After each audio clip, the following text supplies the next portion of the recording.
सिल्लोड विधानसभा मतदारसंघ सिल्लोड विधानसभा मतदारसंघात सरळ लढत होणार. कोण बाजी मारणार, अब्दुल सत्तार की सुरेश बनकर?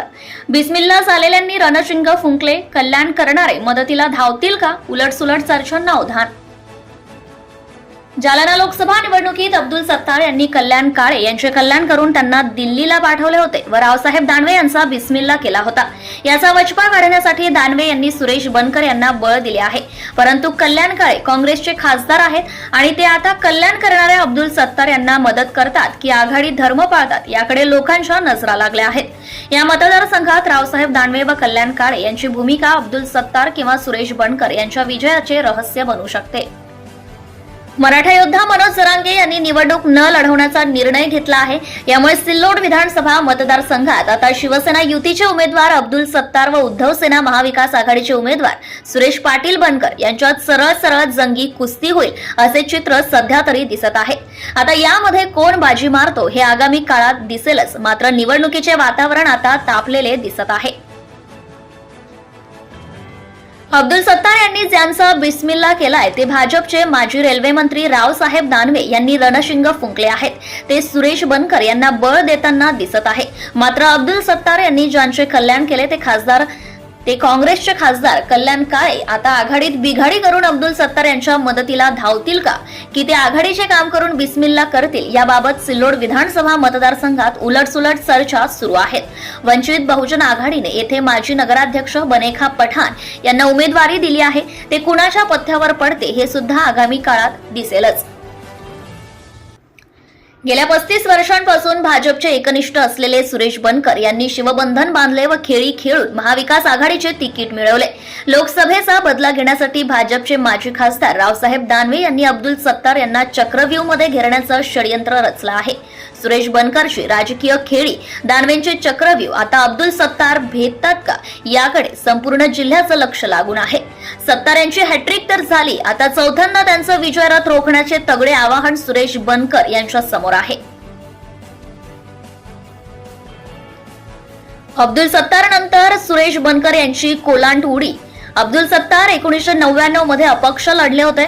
2004 ते 2014 पर्यंत ते काँग्रेसमध्ये राहिले. 2019 मध्ये त्यांनी भाजपचे तिकीट बळकावले व शिवसेनेत गेले. अशा अनेक कोलांट उड्या त्यांनी मारल्या आहेत. त्यापाठोपाठ 35 वर्षांपासून भाजपचे एकनिष्ठ असलेले सुरेश बनकर यांनी ही कोलांट उडी घेऊन उद्धव सेनेत प्रवेश घेऊन महाविकास आघाडीकडून तिकीट मिळवले आहे. तर सिल्लोड विधानसभा मतदारसंघात किती मतदार आहेत आपण बघूया. यामध्ये एकूण पुरुष मतदार 1,86,594 मतदार आहेत.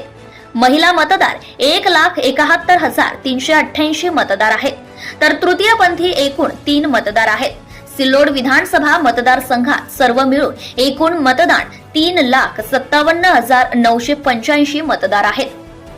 जालना लोकसभा निवडणुकीत सिल्लोड विधानसभा मतदारसंघातून काँग्रेसचे उमेदवार कल्याण काळे यांना 1,01,037 मतदान मिळाले होते. तर भाजपचे उमेदवार रावसाहेब दानवे यांना 73,278 मते मिळाली होती.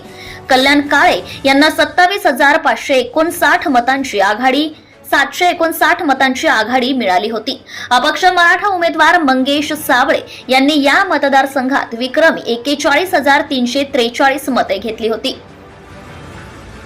तर 2024 विधानसभेचे प्रमुख उमेदवार कोण? यामध्ये अब्दुल सत्तार, अब्दुल नबी, सुरेश पाटील बनकर महाविकास आघाडी, बनेखा नूरखा पठाण वंचित बहुजन आघाडी. तर निवडणुकीत कळीचे मुद्दे आपण बघूया. मराठा फॅक्टर, मुस्लिम, ओबीसी, दलित मतदार कुणाच्या मागे जातो हे कळीचे मुद्दे आहे. अब्दुल सत्तार यांचा तगडा जनसंपर्क, विकास कामे यामुळे त्यांची बाजू भक्कम दिसत असली तरी सुरेश बनकर हे आघाडीचे उमेदवार आहे. उद्धव ठाकरे व भाजपची मदत त्यांना मिळत आहे. याशिवाय 2 वेळा झालेल्या पराभवाची सहानुभूती त्यांच्या सोबत दिसत आहे. 2019 विधानसभेतील चित्र काय होते एकदा आपण बघूया.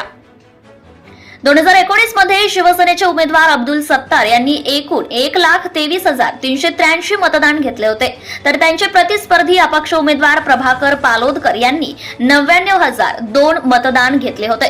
काँग्रेसचे उमेदवार कैसर आझाद यांनी केवळ 2,962 मतदान घेतले होते. तर नोटाला यावेळी 2,844 मतदान मिळाले होते. तर शिवसेनेचे उमेदवार अब्दुल सत्तार यांचा 24,381 मतांनी दणदणीत विजय झाला होता. 1999 ते 2019 पर्यंत आपले आमदार कोण होते व ते किती मतांनी निवडून आले हे देखील आपण एकदा बघूया. 1999 मध्ये भाजपचे किसनराव काळे यांनी 43,079 मते घेतली होती. त्यावेळी त्यांचा 15,319 मतांनी विजय झाला होता. त्यानंतर 2004 मध्ये किसनराव काळे यांची उमेदवारी कापण्यात आली व त्यांच्या जागी आरएसएसचे सांडू पाटील लोखंडे यांना भाजपने उमेदवारी दिली. सांडू पाटील लोखंडे यांनी 54,290 मते घेऊन अब्दुल सत्तार यांचा 301 मतांनी पराभव केला होता.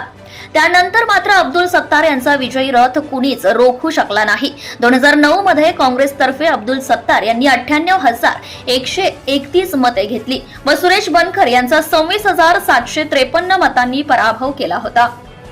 2014 मध्ये पुन्हा अब्दुल सत्तार यांनी 96,038 मते घेऊन सुरेश बनकर यांचा 13,981 मतांनी पराभव केला होता. 2019 मध्ये अब्दुल सत्तार यांनी 1,23,383 मते घेऊन प्रभाकर पालोदकर यांचा 24,381 मतांनी पराभव केला होता. आता 2024च्या विधानसभा मतदारसंघात पुन्हा एकदा सुरेश बनकर व Abdul Sattar. Subscribe now and press the bell icon. Never miss an update.